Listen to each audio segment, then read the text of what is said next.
आज ये 14 जून 2021 मंडे का डे है। अगर आपने मेरा चैनल सब्सक्राइब नहीं किया है तो स्टॉक मार्केट की जेन्युइन इन्फॉर्मेशन पाने के लिए मेरे चैनल को सब्सक्राइब कर सकते हो।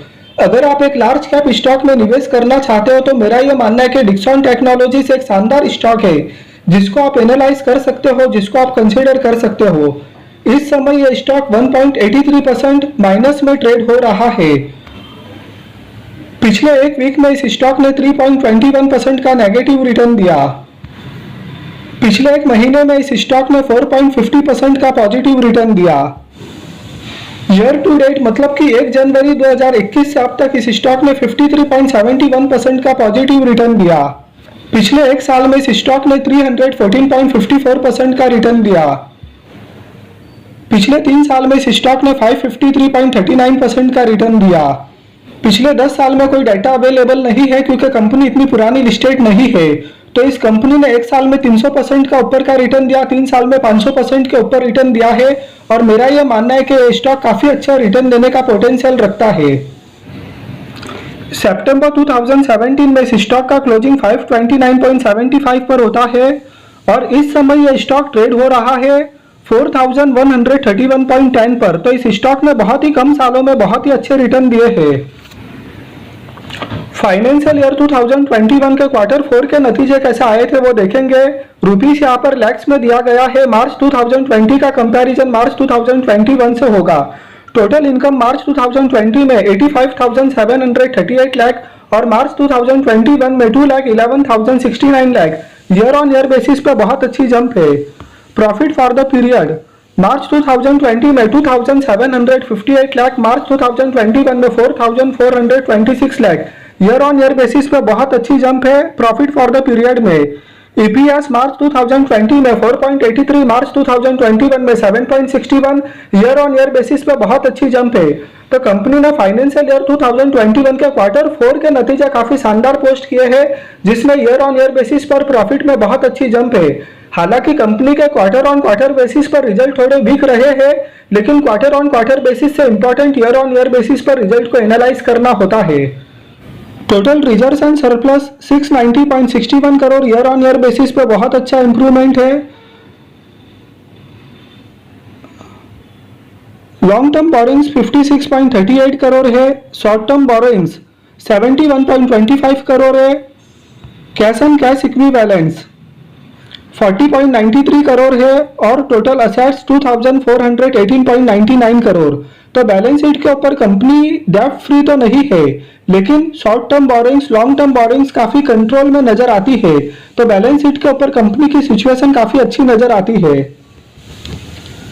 इस कंपनी के अगर हम कुछ की रेशियोज पर नजर डालें तो रेवेन्यू मार्च 2017 में 2457.03 करोड़ था और मार्च 2018 में 2841.63 करोड़, मार्च 2019 में 2984.45 करोड़, मार्च 2020 में 4400.12 करोड़, मार्च 2021 में 6448.17 करोड़। तो year on year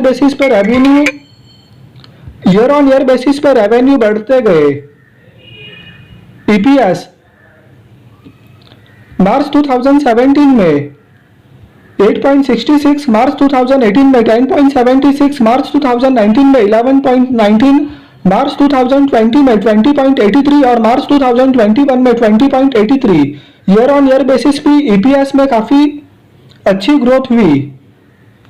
return on equity की बात करें तो मार्च 2017 में 30.24, मार्च 2018 में 23.79, मार्च 2019 में 18.35, मार्च 2020 में 26.41, मार्च 2021 में 23.97। तो काफी अच्छी रिटर्न ऑन इक्विटी इस कंपनी की रही है। इस स्टॉक का मार्केट कैपिटलाइजेशन 24,251.23 करोड़ है। एक लार्ज कैप की कंपनी है। फेस वैल्यू 2 रुपए का है। ईपीएस 25.95 का है। पीई 161.43 का है। पीबी 34.93 का है। रिटर्न ऑन इक्विटी 21.64% का है। तो फाइनेंशियल पैरामीटर्स पर एक शानदार कंपनी है। प्रोमोटर्स के पास में 35.04% का स्टेक है। पब्लिक के पास में 64.96% का स्टेक है। प्रोमोटर्स प्लेस होल्डिंग की कोई भी समस्या नहीं है। म्यूचुअल फंड्स की 23 स्कीम्स ने इस स्टॉक के अंदर 10.10% का स्टेक ले रखा है। 242 फॉरेन पोर्टफोलियो इन्वेस्टर्स ने इस स्टॉक के अंदर 19.84% का स्टेक ले रखा है। तो इस स्टॉक के अंदर जब हम इंस्टीट्यूशनल इन्वेस्टमेंट जोड़ करके देखते हैं, म्यूचुअल फंड्स और फॉरेन पोर्टफोलियो इन्वेस्टर्स, तो उनकी टोटल हिस्सेदारी निकल कर आती है 29.65%। तो इस स्टॉक के अंदर इंस्टीट्यूशनल इन्वेस्टमेंट काफी तगड़ा है। मेजॉरिटी शेयर होल्डिंग प्रमोटर के पास में है और प्रमोटर प्लेस होल्डिंग की कोई भी समस्या नहीं है।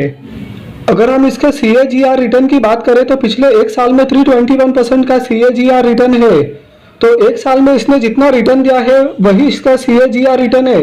और पिछले 3 साल में इस स्टॉक ने 89% का CAGR रिटर्न दिया है। यानी कि पिछले 3 साल में इस स्टॉक ने सालाना 89% का रिटर्न दिया है। पिछले 3 साल में इस स्टॉक ने एवरेज सालाना रिटर्न 89% का दिया है। तो इस स्टॉक ने अब तक काफी अच्छा रिटर्न दिया है और मेरा मानना है कि लॉन्ग टर्म में ये स्टॉक काफी अच्छे इससे भी रिटर्न दे सकता है। तो इस स्टॉक के फाइनेंशियल ईयर 2021 के Q4 के नतीजे अच्छा आए थे। उसके अलावा बैलेंस शीट के ऊपर सिचुएशन काफी कंट्रोल में नजर आती है।